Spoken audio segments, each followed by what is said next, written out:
એની પાર્ટીમાં નીકળે એટલે હાંજે પવિત્ર હોય ને સવારે ગદ્દાર થઈ જાય. તમે ખેડૂતના દીકરા, બીજા બધા ઉભડના દીકરા, આપમાંથી જેટલા સિટકા ને એટલા પવિત્ર માણા કહેવાય. કહો છો કે અમે પવિત્ર છે ને, અમે ચોખ્ખા છે ને, અમે ઈમાનદાર છે ને, તંબુરો છે ને, ઢીકડો પૂછડો છે. એટલે આ ભાઈ તમે ખેડૂતને દૂર રમાડોમાં આ ભાજપની બી ટીમ છે અને આ ભાજપના લેભાગુ છે.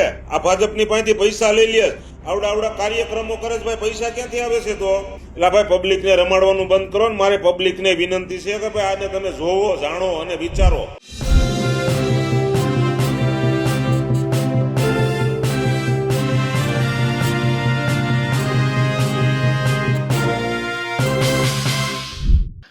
આમ આદમી પાર્ટી ભાજપની બી ટીમ છે. ભાજપ આમ આદમી પાર્ટીને પૈસા આપે છે. આમ આદમી પાર્ટી છોડનારા પવિત્ર લોકો છે. જે લોકોને અક્કલ આવી જાય છે તે લોકો આમ આદમી પાર્ટી છોડી દે છે. આમ આદમી પાર્ટીના મોટા બાપુજી અને નાના બાપુજી એટલે કે કેજરીવાલ અને ભગવંત માન ગુજરાતમાં આવીને લોકોને ઉલ્લુ બનાવે છે. આ તમામ વાત કહી છે સામાજિક આગેવાન લાલજી કોટડિયાએ. નમસ્કાર, હું છું ચંદ્રિકા પુત્ર નિરાલી. આવો સાંભળીએ લાલજી કોટડિયાએ આમ આદમી પાર્ટીને વધુમાં શું કહ્યું. જય સોમનાથ મિત્ર, લાલભાઈ કોટડિયા બોલો, જામપોટીથી.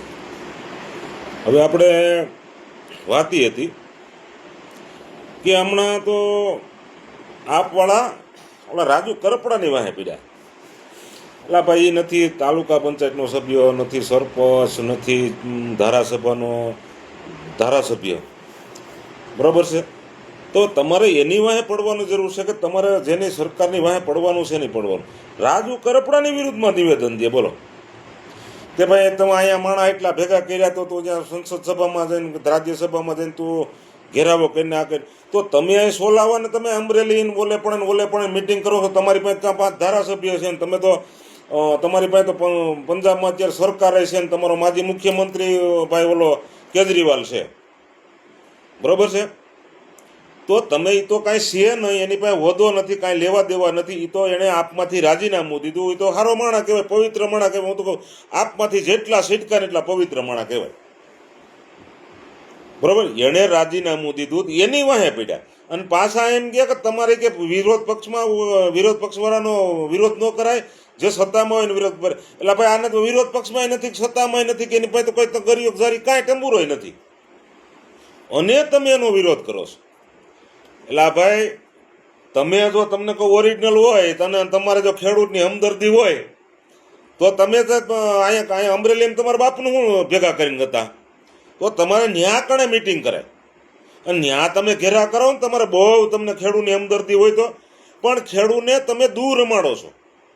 આજે મેં દિલ્હીનો એક સંસદ રાજ્યસભાનો વિડીયો જોયો. એમાં આખા રાજ્યસભાની અંદર આમ કરીને માટો વાટી લે ને એટલું કેજરીવાલનું લિસ્ટ લાંબુ છે. કેટલું?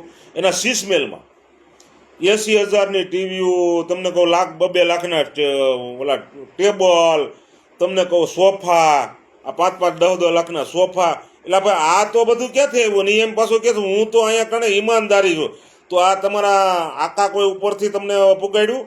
આખું રાજ્યસભાની અંદર બિલ આખું ઓલા ભાઈએ લાંબુ કર્યું ને, ધારાસભ્યએ આખું આટો વાટી ગયું.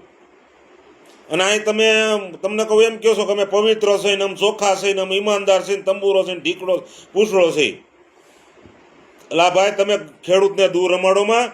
અને મારી ખેડૂતોને અને આ ગરીબ માણસોને મારી એ વિનંતી છે કે આ તમને મોરા બનાવીને આ ભાજપની બી ટીમ છે અને આ ભાજપના લેભાગુ છે.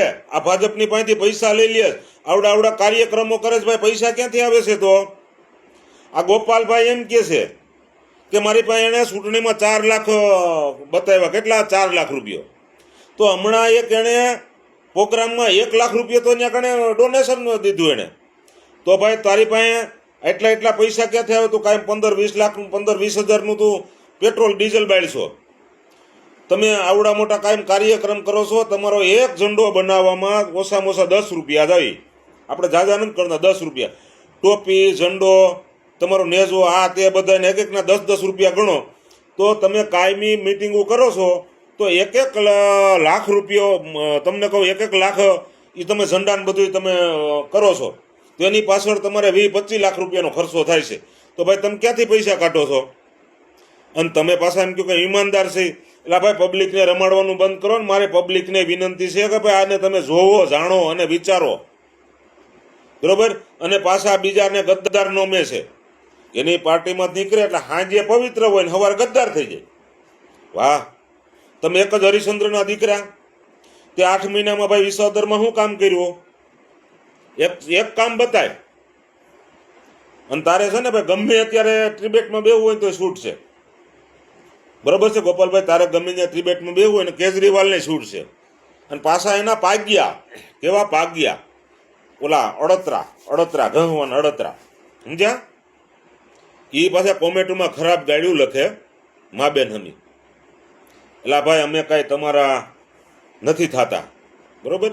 અમે મર્યાદામાં રહીને તમને કહીએ છીએ કે અમે તમારી ઘેરે નથી આવતા, કે તમારી બીજું કાંઈ નથી કરતા, કે નથી અમે તમારા હગા થતા, કે નથી તમારા જીજાજી થતા, કે નથી તમારા જમાઈ થતા. તમે ગાડ્યું લખો, બરોબર?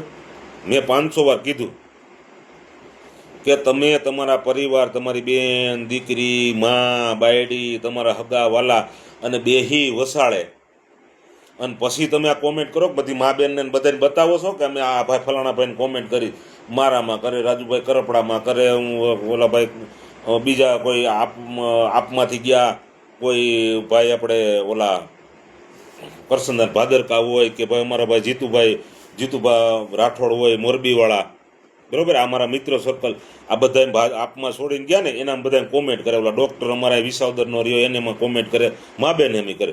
એટલે તમારી ઘેરે જે છે ને ભાઈ એ જ ત્યાં છે, બરોબર? એટલે તમે ત્યાં ઘેરે ને ઘેરે સમજી લો ને, એટલે તમારે ઉપાધિ નહીં. અને પાછા એમ કે તું પટેલ નથી ને ઓલા પટેલ નથી ને ઓલો કણબી નથી ને ઓલો ખેડૂ નથી ને ઓલો આ નથી. તમે જ ખેડૂના દીકરા, બીજા બધા ઉભડના દીકરા. તમારી એમાં કંઈ બોલે એટલે બધા ખરાબ, તમારી ભેગું બોલે એટલે એ પવિત્ર. વાહ મારા દીકરા, વાહ. પણ ભાઈ તમે છે ને જે કાંઈ તમે ધારો ને એ બીજું બધું અલગ છે અને બીજું બધું અલગ છે. એટલે તમારો કેજરીવાલ કેટલો પવિત્ર છે ને એને તમે આજ મેં વિડીયો જોયો છે, એમાં તમે જો ઓરિજિનલ તમે આપવાળા હોય ને તો એની હમી પરિક્રિયામાં આપો કે આ બધું ખોટું છે એમ. પણ નહીં આપો. તમારો બાપ જ તમને કહું મોટો ભ્રષ્ટાચારી દીકરો છે. તમારો આકાર રહ્યો ને એ મોટો ભ્રષ્ટાચારી દીકરો છે.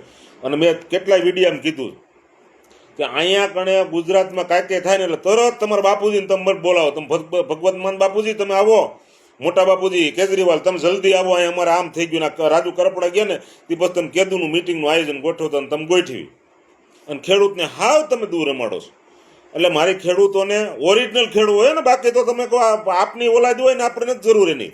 ઓરિજિનલ ખેડૂત હોય ને એને મારે વિનંતી કરવાની છે બે હાથ જોડીને કે તમે સમજો, જાણો, જોવો, વિચારો. આ ભાજપની બી ટીમ છે, બી ટીમ છે ને બી ટીમ છે, બરોબર છે? આ ભાજપની ખતરનાક છે, એટલું તમે યાદ રાખજો. એટલું કંઈ વિનું છું. જય હિન્દ, જય ભારત. તો જેમ તમે લાલજી કોટડિયાની વાત સાંભળી, તમે તેમની વાતથી કેટલા સહેમત છો, શું વિચારો છો, કમેન્ટ કરીને જણાવો. અત્યાર માટે બસ આટલું જ. સમાચારને લગતી વધુ અપડેટ્સ માટે અમારી વેબસાઇટ www.gujaratplus.in પર પણ માહિતી મેળવી શકો છો. ધન્યવાદ.